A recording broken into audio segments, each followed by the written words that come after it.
Yo, time to wake 'em up! Bonjour et bienvenue sur Discover 360. J'espère que cette chaîne vous plaira. Elle est consacrée à l'intelligence artificielle, au voyage et à la tech. Yo, check the mic, 1, 2. N'oubliez pas de souscrire. Bonne écoute. Next cipher begin. Salut tout le monde, aujourd'hui on plonge dans l'observabilité sur Kubernetes, un sujet qui est en pleine ébullition. On ne se contente plus de juste surveiller passivement, non. L'idée, c'est de construire des systèmes qui sont à la fois intelligents, super efficaces en termes de coûts et de plus en plus autonomes. On va voir ensemble comment cette petite révolution change complètement la donne. C'est la question qui empêche pas mal d'équipes de dormir la nuit. Franchement, avec ces pods qui apparaissent et disparaissent, ces microservices qui parlent dans tous les sens, Kubernetes peut très vite devenir un vrai casse-tête, une boîte noire impénétrable. Et essayer de comprendre ce qui se passe dedans, surtout quand tout part en vrille, ça relève parfois de la mission impossible. Alors, voilà notre plan de match pour aujourd'hui. On va commencer par le gros défi, la complexité. Ensuite, on verra comment la standardisation nous sauve la vie. Puis, on apprendra à collecter les données plus intelligemment et surtout moins cher. Après ça, on laissera l'IA faire son travail d'analyse. Et enfin, on verra comment tout ça nous mène à une résilience autonome. Accrochez-vous, c'est parti. Toute la force de Kubernetes, c'est sa capacité à gérer des environnements hyper complexes. Mais voilà, c'est cette même complexité qui rend nos vieux tableaux de bord complètement obsolètes.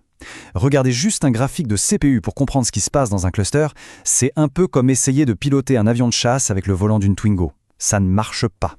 Et c'est là qu'il faut bien comprendre la différence. D'un côté, on a le monitoring, la vieille école. On est réactif, on regarde ce qu'on sait déjà, du genre « alerte, le disque est plein à 80%. » De l'autre côté, on a l'observabilité.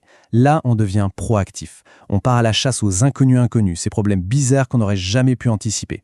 On se donne les moyens de poser n'importe quelle question au système pour comprendre ce qui se passe vraiment. En gros, on passe de simple spectateur à véritable détective. Ok, mais pour être un bon détective, il faut les bons outils. Il faut une carte, un langage commun pour s'y retrouver. Face au torrent de données que génère Kubernetes, la standardisation, c'est notre seule bouée de sauvetage. Sans ça, on est juste noyé sous l'information.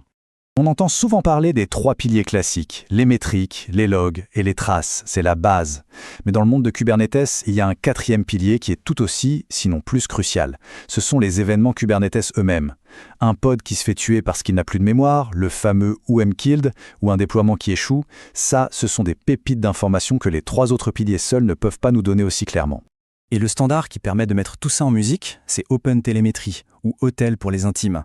C'est un projet de la CNCF, la même fondation qui gère Kubernetes, donc c'est du sérieux.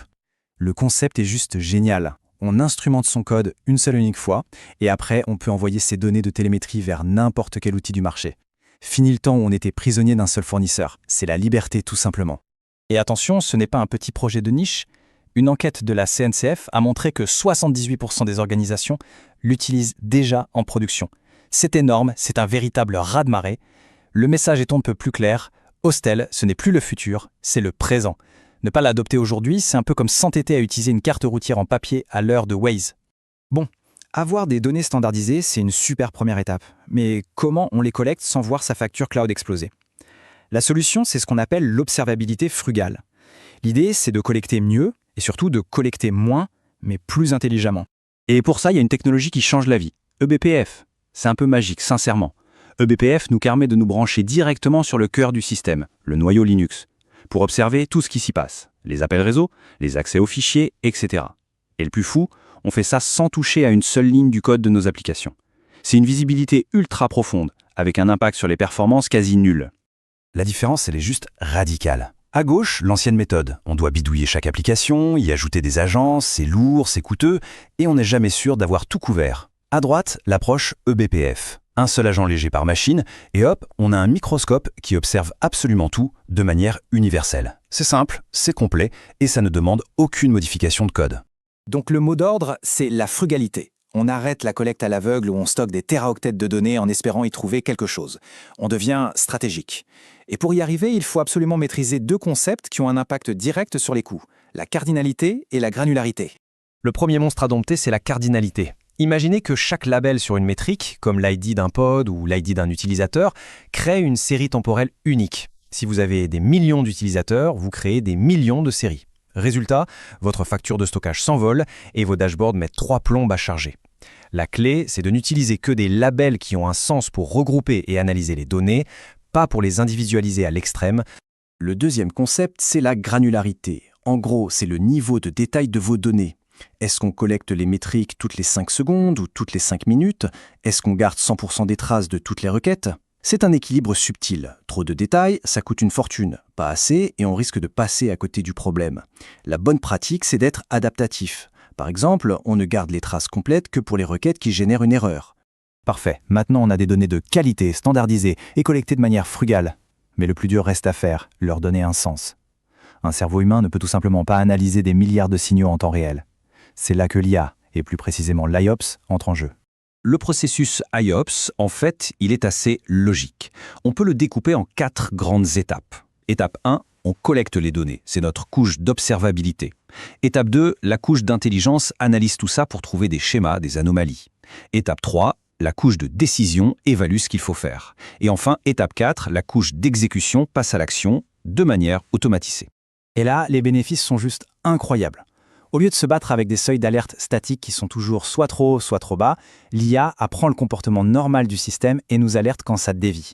Mieux encore, elle peut faire des corrélations. Elle va voir qu'un pic de latence est lié à un déploiement récent et à une augmentation des erreurs de la base de données pour nous dire « Eh, la cause racine, elle est là ». L'objectif ultime, c'est même de prédire les pannes avant qu'elles ne se produisent. Allez, maintenant, on assemble toutes les pièces du puzzle. Concrètement, ça ressemble à quoi? Une architecture qui intègre tous ces principes pour devenir non seulement résiliente et automatisée, mais aussi frugal et autonome. Pour illustrer ça, partons d'une architecture super classique. Un site de production principal et un site de secours ou de disaster recovery. Sur le papier, c'est solide.